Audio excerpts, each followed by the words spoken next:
Hello ಎಲ್ಲರಿಗೂ welcome back my channel. ನಮ್ಮ ಮನೇಲಿ ಇವತ್ತು ಶಂಕು ಹುಳ ಬಂದಿತ್ತು, ತುಂಬ ಚೆನ್ನಾಗಿತ್ತು. ಇದು ದೊಡ್ಡದಾಗಿತ್ತು, ನೋಡೋಕೆ ಇಷ್ಟ ಆಯಿತು, ಅದಕ್ಕೋಸ್ಕರ ವಿಡಿಯೋ ಮಾಡಿಕೊಂಡೆ. ನಂತರ ಮಧ್ಯಾಹ್ನ ಟೈಮಲ್ಲಿ ತೋಟಕ್ಕೆ ಬಂದ್ವಿ. ತೋಟದಲ್ಲಿ ಪರಂಗಿ ಹಣ್ಣು ಹಣ್ಣಾಗ್ಬಿಟ್ಟಿತ್ತು. ನಮ್ಮ ಮನೆಯವ್ರನ್ನ ಕಿತ್ಕೊಡಿ ಅಂದರೆ ಅದು ಕೀಳಕ್ಕೆ ಬರೋದಿಲ್ಲ ಅಂತ ಹೇಳಿದ್ರು. ಅವರು ಸುಮ್ಮನೆ ಅವರು ಇವರು ಕಿತ್ಕೊಂಡು ಹೋಗ್ತಾ ಇರ್ತಾರೆ. ಆಮೇಲೆ ಇದು ಮೆಕ್ಕೆಜೋಳ ಎಲ್ಲ ಹಾರ್ವೆಸ್ಟ್ ಆಗಿದೆ, ಆಲ್ರೆಡಿ ಮಿಷನ್ ಇಟ್ಟಿದ್ವಿ ಈ ಸಲ, ಆದರೆ ಅರ್ಧದಲ್ಲೇ ಸಿಕ್ಕಾಕೊಂತು. ಹೀಗಾಗಿ ಕೂಲರ್ನು ಇಟ್ಟು ಮುರಿಸಿದ್ವಿ. ಇದು ನೋಡಿ ಇನ್ನೂ 1 ತಿಂಗಳು 1.5 ತಿಂಗಳು ಹೋದರೆ ಬರುತ್ತೆ. ಆ್ಯಂಡ್ ಇದು ಮೊನ್ನೆ ತಾನೇ ನಾಟಿ ಮಾಡಿರೋದು, ಇನ್ನೂ ಬರಬೇಕು. ಮಿಷಿನ್ ಇಟ್ಟಿದ್ವಲ್ವ, ಅದರಲ್ಲಿ ಎಲ್ಲಾದರೂ ಬಿಟ್ಟಿರೋ ಅಂಥ ತೆನೆ ಇದಾಗಿತ್ತು. ಅತ್ತೆ ಎಲ್ಲ ಕೂಡ ಹಾಕಿದ್ದಾರೆ ಆರಿಸಿ. ನಂತರ ಮಧ್ಯಾಹ್ನ ಟೈಮಲ್ಲಿ ಕಾಳಿರುತ್ತಲ್ವ, ಇದನ್ನೆಲ್ಲ ಈ ಥರ ಕಾಲಾಡಬೇಕು. ಯಾಕೆಂದರೆ ಕೆಳಗಡೆ ಇರೋದು ಮೇಲೆ ಹೋಗಬೇಕು, ಮೇಲೆ ಇರೋದು ಕೆಳಗಡೆ ಬರಬೇಕು. ಹಾಗಾದರೆ ತುಂಬ ಚೆನ್ನಾಗಿ ಒಣಗುತ್ತೆ ಅಂತ.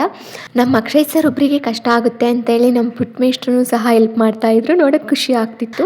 2 ಹತ್ರ ಒಣಗಾಕಿದ್ದಾರೆ, ತುಂಬ ದಪ್ಪ ಆಗುತ್ತೆ ಅಂತ ಹೇಳಿ. ಆ್ಯಂಡ್ ಬನ್ನಿ, ಶಿ ಈಸ್ ಮೈ ಪುಟ್ಟಗೌರಿ. ಇವರು ನಮ್ಮ ಪುಟ್ಟಗೌರಿ ಮೇಡಮ್ ಅವರು. ಹಾಗೆಯೇ ಇವರು ನಮ್ಮ ದೊಡ್ಡಗೌರಿ ಮೇಡಮ್ ಅವರು. ತುಂಬ ಚೆನ್ನಾಗಿ ಹಾಲು ಕೊಡ್ತಾರೆ. ಒಂದು ಥ್ಯಾಂಕ್ಸ್ ಹೇಳಬೇಕು ಅವರಿಗೆ. ಆ್ಯಂಡ್ ನಿಮಗೆಲ್ಲರಿಗೂ ಒಂದು ಚಾಲೆಂಜು, ಏನು ಅಂತ ಹೇಳಿದ್ರೆ, ಈ ಸೊಪ್ಪು ಕಾಣಿಸ್ತಿದೆಯಲ್ಲ, ಇದು ಯಾವ ಸೊಪ್ಪು ಅಂತ ಹೇಳಿ ಗೆಸ್ ಮಾಡಿ. ಹಾಗೆಯೇ ಇದು ಮೈಕೈ ನೋವು, ಹಾಗೆಯೇ ಬೆನ್ನು ನೋವಿಗೆ ತುಂಬ ಅಂದರೆ ತುಂಬ ಒಳ್ಳೆಯದಂತೆ. ಹಳ್ಳಿ ಸೈಡ್ ಮೊದಲು ತುಂಬ ತಿಂತಾಯಿದ್ರು, ಬಟ್ ಇವಾಗ ಸ್ವಲ್ಪ ತಿನ್ನೋದು ಕಡಿಮೆ ಆಗಿದೆ. ಟೋಟಲಾಗಿ ಗಿಡ ಈ ಥರ ಇರುತ್ತೆ. ಇದು ಯಾವ ಸೊಪ್ಪು ಅಂತ ಕಂಡುಹಿಡೀರಿ, ಕಮೆಂಟಲ್ಲಿ ಹಾಕಿ. ಮತ್ತೆ ಸಿಗುವ. ಟಾಟಾ, ಬೈ ಬಾಯ್.